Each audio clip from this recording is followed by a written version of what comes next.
Teacher, which is the greatest commandment in the law? Love the Lord your God with all your heart, with all your soul, and with all your mind. This is the first and the greatest commandment, replied Jesus. But let us be honest.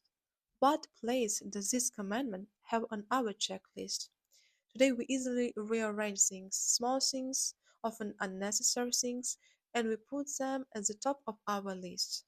Goals, success, comfort, people, our emotions, our feelings, relationship, and somewhere among them, God. Very often He is only in our words, but not in our decisions, not in our priorities, and He is not in our schedules. And if He is not first, we're just covering Him with everything else. But the first commandment cannot be somewhere. It is either first or it has already been replaced. God bless you. See you.